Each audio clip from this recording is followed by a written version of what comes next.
citizens in the country, as well as international humanitarian law, have been unfortunately violated as a result of the continued terror perpetrated by the so-called Taliban. The closing of schools for girls and depriving the women from their right to work by the Taliban mercenaries has been a major violation of human rights.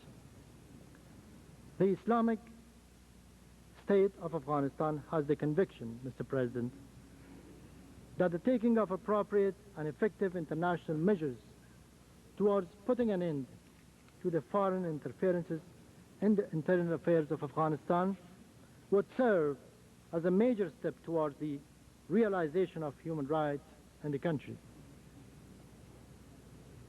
Mr. President, as far as the issue of women's rights in Afghanistan is concerned, as brought to the attention of Mr. Paik, the new United Nations Special Rapporteur on Human Rights in Afghanistan, during his recent trip to Kabul, such concerns do not seem to be appropriate in the case of a country where 383 Army women officers, from the rank of Lieutenant General to the lower positions, defend their people and country, and where women are serving as pilots in the army, as well as parachutists, and where women are representing their country at the Afghanistan diplomatic missions and various branches of the administration. Women's rights are guaranteed in the presently enforced laws and regulations governing the life of our nation. Mr. President, on the issue of landmines, for the first time an international meeting was held in Geneva on mine clearance. This meeting further enhanced an international awareness of different dimensions of the landmine crisis and contributed in strengthening international cooperation. It is an alarming fact that every year, while 100,000 of landmines are removed, more than 2 million landmines are laid. An estimated 30 people are killed by landmines, and as many as 60 are maimed every single day. The slowness in the pace of demining operation is another major concern to be noticed.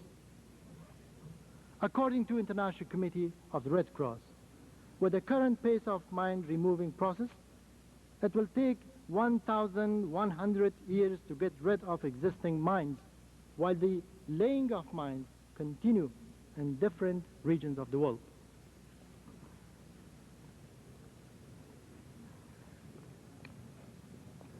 As we have already stated in the Geneva meeting on mine clearance,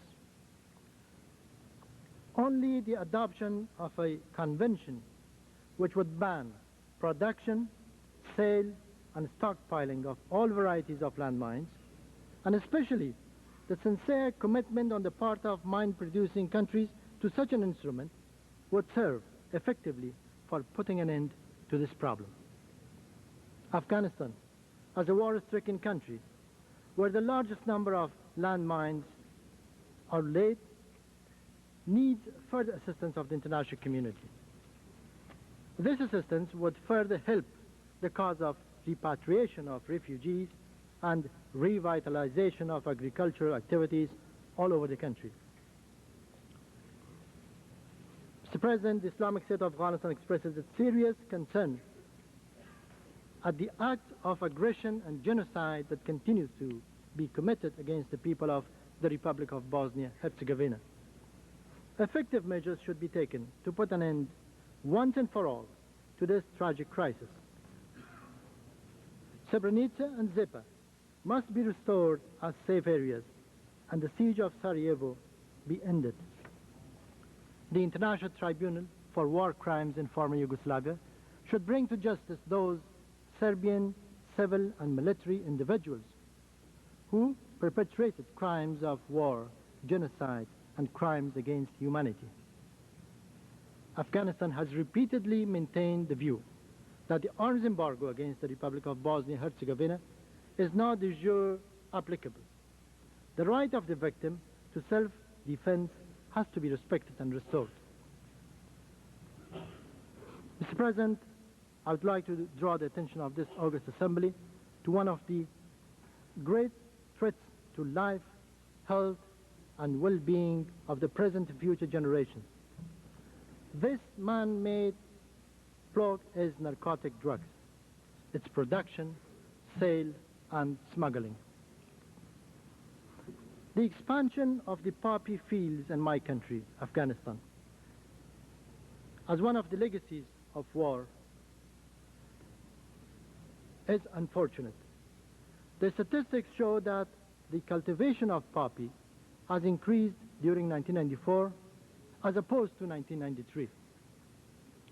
This is in spite of the allocation of about $25 million, which the international community spent in Afghanistan through non-governmental organizations.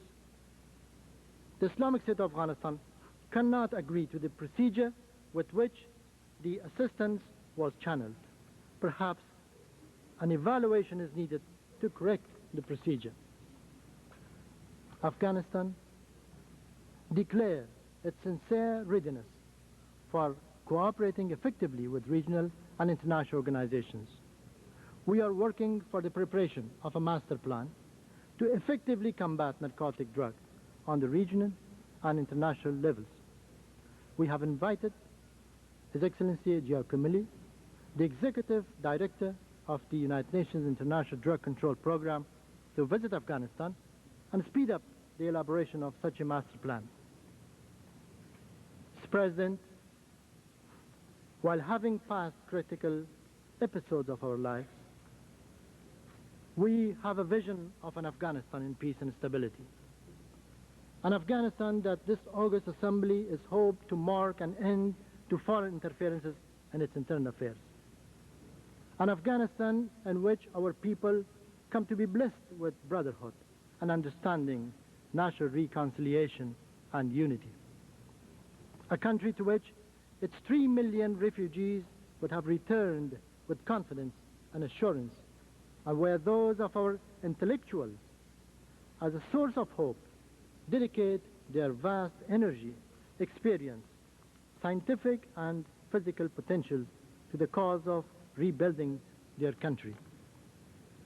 A country that would once again serve as a major factor for the strengthening of regional peace and stability. A country to be actively involved in the common efforts of this world family for combating extremism, adhered to a positive and dynamic, impartial and non-aligned policy, firmly participating in combating terrorism and drug abuse. Such a vision takes source from the heart of our nation. Our expectation from the world community is to assist us in achieving these goals. The objective of reconstruction and economic development of Afghanistan may not be achieved without economic assistance from industrialized nations and those enjoying such abilities. Afghanistan has enormous economic capabilities. During the time of former Soviet Union, during the time the former Soviet Union thought of our country as its strategic backyard.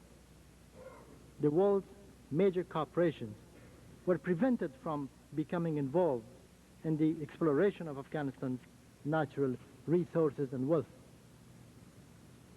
At the threshold of Afghanistan's reconstruction and rehabilitation, possibilities of the exploration of our natural wealth, such as natural gas, oil, copper, iron, precious stones, and even uranium exist. Afghanistan can become a major producer and exporter of fruit.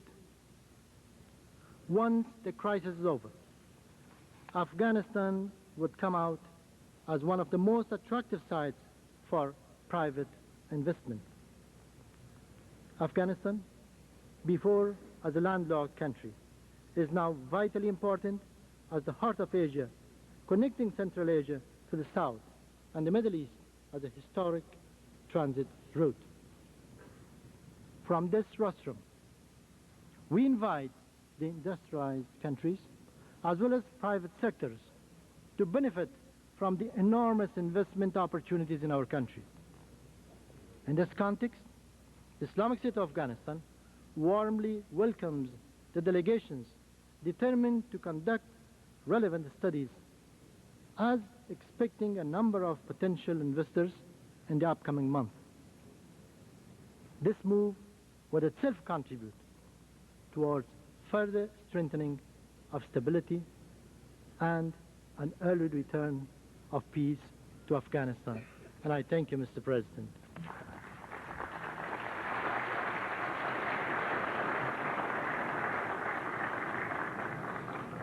I thank the Deputy Minister for Foreign Affairs of Afghanistan. The next speaker is the Minister for Foreign Affairs